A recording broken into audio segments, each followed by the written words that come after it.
This year at the Flying Cruise-In, we had a very interesting motorcycle, a 1947 Indian Chief.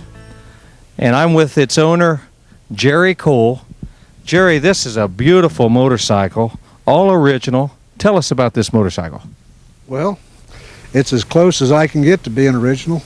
It's what you call original. It's everything's on here that's supposed to be, and I'm proud of it. And I'm glad I could have come to your show to bring it. I've been aiming to bring it, and this year I finally got it over there to it. Well, Jerry, you're from Fairmount, Indiana, and James Dean town, and the Indian motorcycle, that really stands out over there. Oh yeah, there used to be a Carter's Indian motorcycle sales out north end of town, and it was always a popular place. And of course, Indian has always had a stand in the motorcycle business, the motorcycle world, and just their appearance and their skirted fenders and all such that really strikes a lot of people's eyes of interest. One thing that interests me about this motorcycle is everything's backwards. Right. Yeah, your throttle's on the left-hand side, and your spark advance is on the right-hand side. Your gear shift is on the right-hand side. Your clutch is on the left-hand side. And on a Harley, it's just the opposite. Yeah. And really, most motorcycles. Right. Yes, most motorcycles. I think the reason was Indian did this was because most people were right-handed, and naturally, your police officers, which they sold a lot of these to at that time, was right-handed. So they could use the throttle with their left hand, and most of them were right-handed, and that was their gun hand. So that was a theory that they always claimed that was the reason for that setup. Well, you ride other motorcycles, so when you get on the old Indian, you got to think Indian. You got to think Indian. Yeah, you think Indian when you get ready to kick it. Yeah, it doesn't have an electric start. No electric start, and sometimes you got to talk to it a little bit before she starts up.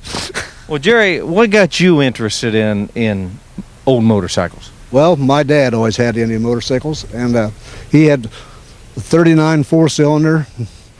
I don't know how many other Indians through his years, but he was always an Indian man. Like today, a lot of guys are Harley men.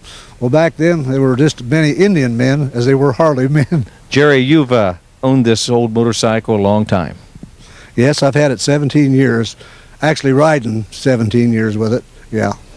And this is my second Indian I've had. This is a two-cylinder motorcycle. What's the horsepower? Well, it's probably equivalent to a 74 like a Harley is.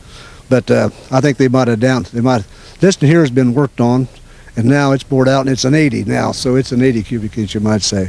So, which is nothing uncommon because things wear out, and you've got to replace other parts, and you go if you could go a little step higher, why you do.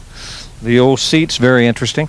Yeah, it's a solo seat, and I've got the chum seat. That's a two-person seat that goes on it, and but I'm the only one that rides it, and my wife doesn't ride anymore, and so I just put the solo seat on it because it's more comfortable riding the solo seat on it. The gas tank arrangement's interesting. Right. You got two gas tanks, and you got an oil tank. Your front one over here on the left-hand side is your big gas tank, and then on the right-hand side you got a small gas tank. Then above your small gas tank is where your oil tank is. So if you run out of gas on the road, the reserve tank could get you back to the gas station. Right. You got to reserve. You probably got about a gallon and a half, maybe 2 gallon in there, something like that. I'm not really sure. It's a very interesting color on this motorcycle. Right. A lot of people think that Indians have to be black, red, yellow, green, or not. They called it desert green then, or I guess a desert green. But actually, when I was in California, I stopped at a dealer in California. Matter of fact, it was Starlight in Paris, California, and he told me, he says, as long as it was DuPont paint, he said that was okay because DuPont paint at one time was owned by Indian, or vice versa, I guess. But anyhow, any color. But he says the standard color for Indians back earlier was what they called sunshine yellow, seafoam blue, green, and black. And you see so many red ones, and some of the early ones was green. The 41 Bonneville, was green. But I always liked green. You know, green was always a bad luck thing for a lot of people, you know, in the early, especially cars days. And but Carter out here at Fairmount had a green one. And when I restored this, it was, I think, originally seafoam blue. But I liked his green, so I painted it green. Well, it's beautiful. Tell me about the running lights and also the insignia up front. Yeah, you got your chief. Here's your running light. These are your spots. And Unity made the spotlights for Indian. I've never seen this little gadget on a motorcycle. What is this? Well, that's when you're kicking, and sometimes when your ratchet goes through, you get a quick down thrust. That keeps you from sitting the inside of your leg on that spark plug.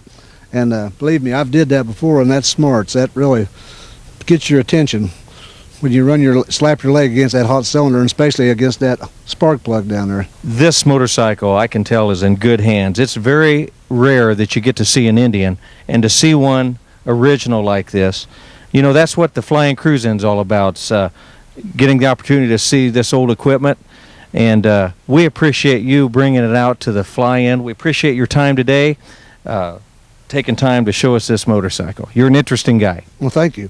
I enjoyed showing it to you, and like I say, I'm sure there's a lot of Indians out there, and I think that it's something that I think a guy gets kind of remembers back when he was a kid. You know, he remembered the guys that rode the old Indians and the guys that rode the Harleys and all. And you see a nostalgia bike. It may not be the best one in town, but it's at least there's somebody's trying to keep it up. Well, you're doing a beautiful job with it. Thank you, Jerry. Okay, thank you. Thanks for having me. Jerry Cole from Fairmount, Indiana. Thanks, Jerry.